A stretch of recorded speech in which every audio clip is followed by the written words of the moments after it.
Operator profile, Viviana. Viviana Droste, descendant of the House of Hochberg's Kurfürst of Sturmland, and formerly a popular competition knight in Kazimierz. At the recommendation of Nerl the Radiant Knight, she has registered as a collaborating operator with Rhodes Island. Proficient in light and shadow-based arts, she is skilled at fending off enemies on the battlefield. During her time aboard the landship, she will be providing us tactical and field operational support. Clinical analysis. Imaging tests reveal clear, normal outlines of internal organs, and no abnormal shadows have been detected. Originium granules have not been detected in the circulatory system, and there is no sign of infection. At this time, the operator is believed to be uninfected. Cell originium assimilation, 0%. She has been taking very good care of her skin, and has no scars or injuries at all. Blood originium crystal density, 0.12 units per liter. Madame Droste rarely comes into contact with originium. Archive File 1.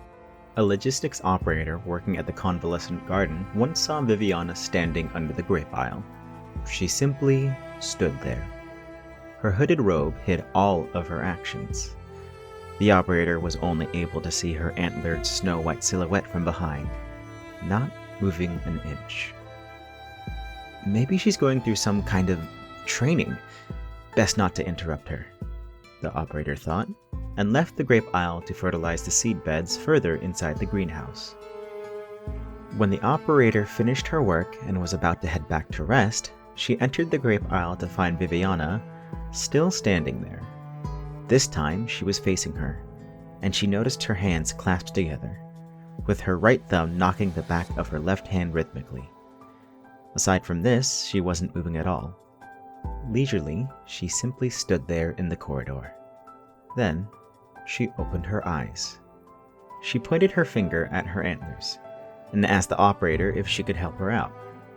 It was only then that the operator noticed that her colleague, who had been motionless the whole time like a statue in a museum, had actually gotten her antlers caught in the grapevines and was unable to free herself.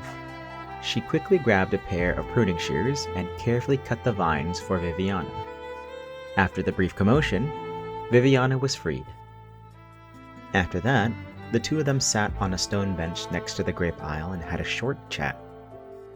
Viviana was going to walk through the corridor to the flower beds on the other side to check on the marigold's growth, only to find the grapevines had gotten tangled on her antlers as she was walking past. She tried to free herself at first, only to find herself getting more and more stuck as she struggled, eventually landing in that predicament.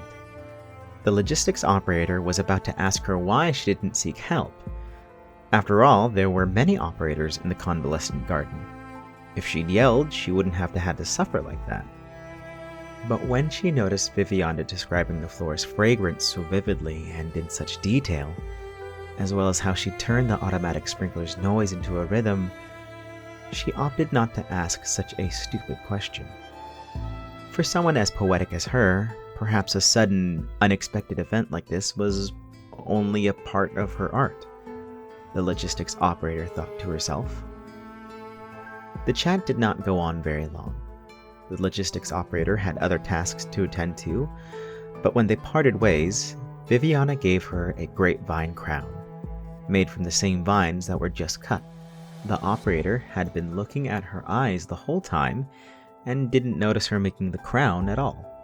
Afterwards, Viviana walked through the grape aisle and disappeared among the convalescent garden's flower beds. Archive File 2. When she informed Winnar that a campaign knight's sword staff with the Nerl's crest had appeared in Kagerreich, the two of them returned to Kazimierz and informed Margaret. The news undoubtedly affected the Nerls greatly. It implies that Margaret's parents and Winnar's brother and sister-in-law had left behind a tiny clue to their whereabouts. Viviana has a deep understanding of the dangers of Kagerreich, not to mention that the Nerl family does not currently have the slightest clue how to re-enter that strange unreality. And with Margaret still occupied with helping the infected of Kazimierz, it would perhaps be a long time before they could investigate. So Viviana promised Margaret that she would provide all the help she could. At the same time, she also sought her advice regarding her future. Although she had returned to Kazimierz, that did not mean she would once again become a competition knight. She had long since tired of that status. Although her foster mother Ross, the Grand Knight, had lunch with her on the day of her arrival and expressed her concern, she was unable to find Viviana a place to go. Returning to Lytanian was also not an option in the short term. After she pondered this over and over, Viviana was even prepared to go to Ognisko to continue her pastoral lifestyle. However, Margaret was able to read the hint of helplessness in her words and knew that her friend would not be satisfied with simply living a quiet life. Hiding deep within her heart, there was a desire to help those around her, however possible. But because of her experiences and perspective, she had yet to find her way. Margaret was naturally more than happy to help with this. As such, she recommended Rhodes Island. Not its Kazimierzian offices, but Rhodes Island itself. Viviana had heard a few things about what they had done in Kazimierz. They led a well-trained team of operators to help the infected, and dealt with all the corporations of the General Chamber of Commerce. This rather piqued her interest, and as she listened to Margaret's descriptions, she noticed something even more special about them she found attractive.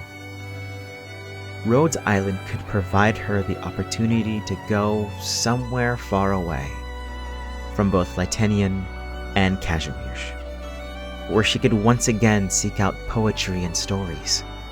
And when Margaret told her about the time she faced reunion in Chernobog and mentioned the doctor and Emiya, the smile in the corner of her mouth and her unusually resolute eyes both got Viviana very curious. The changes Margaret went through from the time she quietly left Kazimierz after winning the championship, to her return to the Grand Knight territory and taking the crown once more, before subsequently settling down, must have all been thanks to her time with Rhodes Island. What exactly was this island like? For the Radiant Knight, as impetuous yet unadaptable as she is, to become someone able to withstand the pressure of the GCC and stay in the Grand Knight territory. What kind of place could earn such trust and loyalty from the knight she so admires? What kind of bewitching powers does the leader known as the Doctor possess? She wanted to see it all with her own eyes. And so, a few weeks later, Viviana arrived on Rhodes Island. Archive File 3. There was a power outage in the library, and the room fell into darkness. Although the administrator tried to raise his voice to calm the operators reading there, he was unable to quell the circulating complaints. Naturally, Viviana was already used to this kind of darkness. She took out her sword, placed it by the table, and used her arts to light up a candle on her sword to continue reading the epic she had borrowed. Ever since she was a small child, this was how she would always read. A small candle is more than enough to completely dispel an entire swath of darkness. When she was young, she relied on the light of a candle to read her books. There was much that she was unable to do in darkness, and perhaps the only resistance she could put up was to light a candle. Viviana lifted her head to find a great number of operators gathered around her. They all wanted to keep reading, but none wanted to leave the library. And so they had gathered around this lonely light source. Viviana pondered a little, and used her arts to light up the candle on the other end of her sword.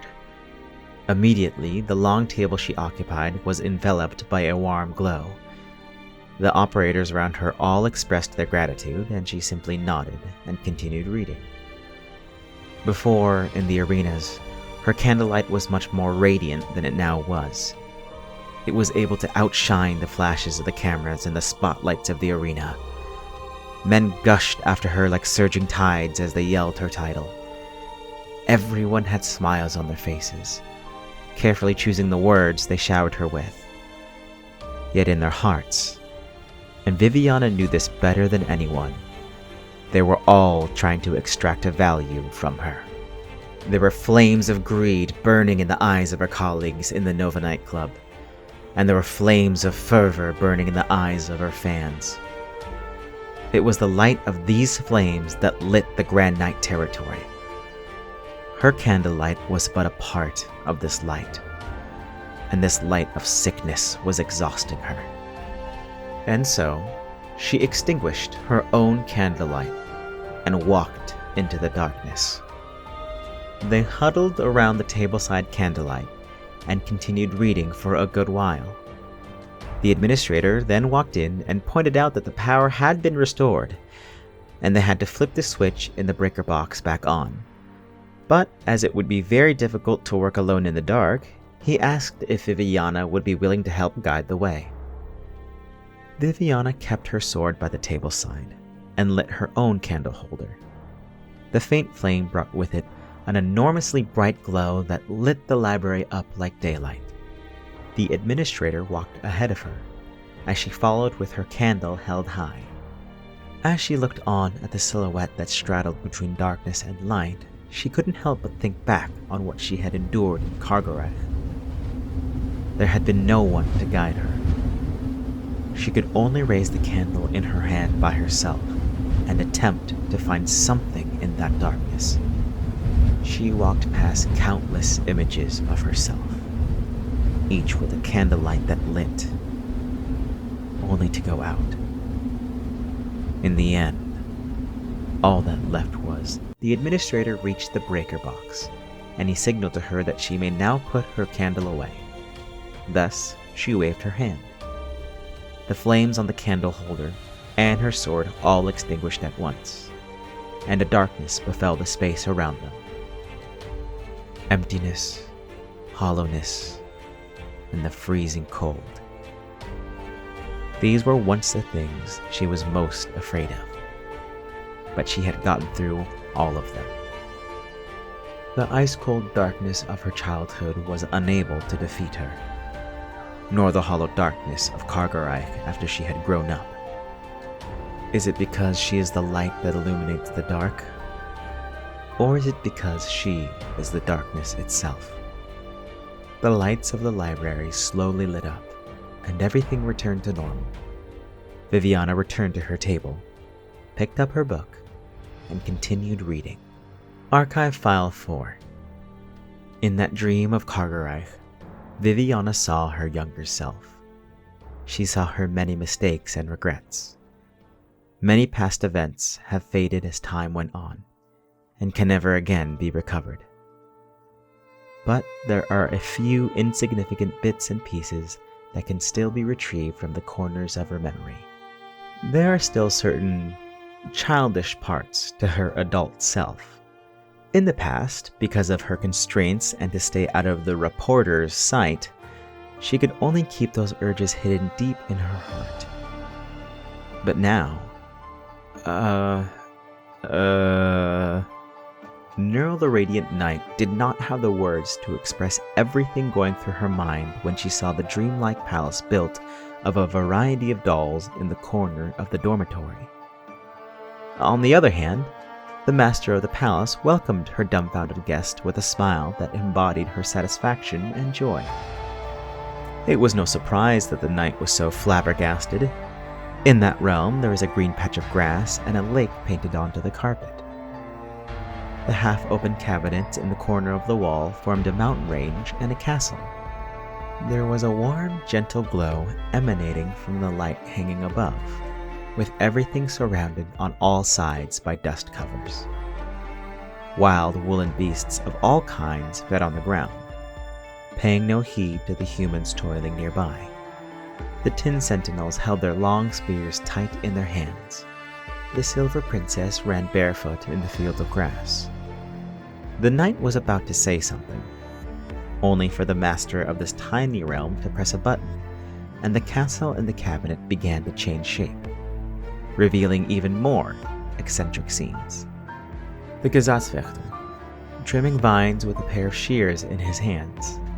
The blindfolded lady playing a foreign instrument with ease. the poet embracing his wife and lounging on a chair, and a finely crafted model of what appeared to be a sword or a spear laid sound asleep in the wool by their feet. Still unable to recover from her shock, the knight thought carefully about the pile of dolls, especially the woolen one with the Neural family crest in the corner.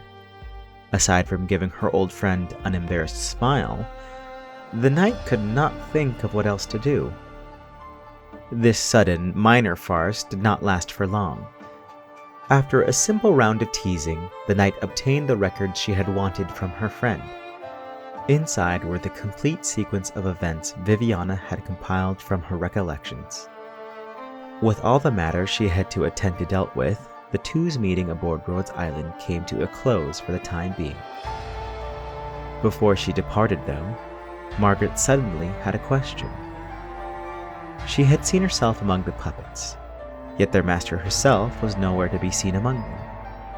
The master did not give her an answer. She simply smiled and flipped another switch. The sun slowly turned and revealed the secret hidden inside. A young master slept curled up within, but her two antlers were already interwoven with light, illuminating the entire room. Promotion record. Private permissions. Doctor. Special parcel report. Recipient: Viviana Droste. Sender: unknown. But judging from the golden greatsword golden wax seal, it was likely to be a Latinian Gesatzwärter. Parcel contents.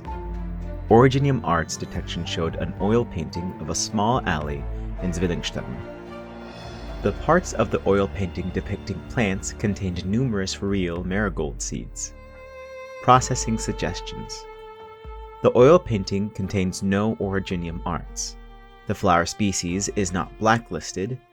The sender's identity may be ignored. Process normally. Subsequent report. Verification has identified sender Gesatzwärter Brandt Reiner as a close friend of the recipient.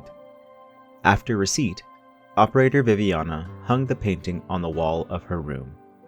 The marigold seeds were planted in a pot and will soon bloom. No further attention required. This report has been archived and declassified.